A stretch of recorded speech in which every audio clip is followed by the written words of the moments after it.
नेतू ने विक्रांत के लगाए हुए सारे गुनाह कबूल कर लिए। मन्नत का दिल पूरी तरह से टूट चुका है।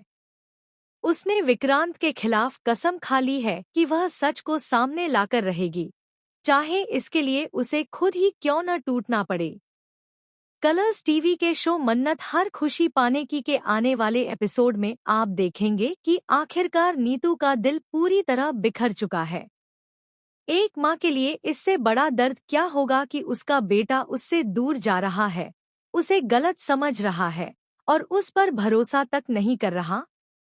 नीतू को लगने लगा है कि विक्रांत अब उसका नहीं रहा। घर में वह विशाखा के अलावा किसी पर भरोसा नहीं करता, यहाँ तक कि अपने सच्चे प्यार मन्नत पर भी नहीं, जिसने हमेशा उसके लिए लड़ाई लड़ी है। इसी बीच मन्नत पर विक्रांत एक के बाद एक इल्जाम लगाता है। वह कहता है कि मन्नत लालच में आकर अपनी सिक्योरिटी और अपने फ्यूचर को बेहतर बनाने के लिए नीतू का पक्ष ले रही है। वह जितना गुस्से में है, उतनी ही बेदर्दी से अपनी मां नीतू का नाम लेकर उसे कटघरे में खड़ा कर देता है। बेटे के मुंह से अपना नाम सुनकर नीतू का दिल दरक जाता है। वह रोते रोते, सहमते हुए, टूटे हुए दिल के साथ सारे गुनाह कबूल कर लेती है, चाहे वे उसके हों या नहीं। मन्नत ये सब देखकर अंदर ही अंदर पिघल रही है। वह जानती है कि नीतू बहुत बड़ी गलती कर रही है। सच कबूल करने के पीछे नीतू की मजबूरी है, उसका दर्द है, लेकिन उसका यह कदम पूरे परिवार को और गहरी खाई में धकेल रहा है।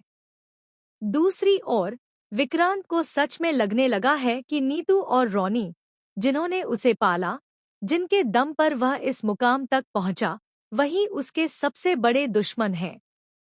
लेकिन कहानी का असली ट्विस्ट तो तब आता है जब मन्नत अकेले में नीतू से बात करती है।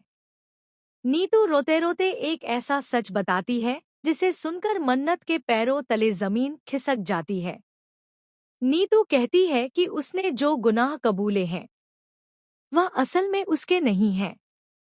उसने यह सब इसलिए कबूल किया क्योंकि असली गुनाहगार कोई ऐसा है जिसे बेनकाब करना उसके बस की बात नहीं। और यहाँ आता है सबसे बड़ा शॉकिंग ट्विस्ट।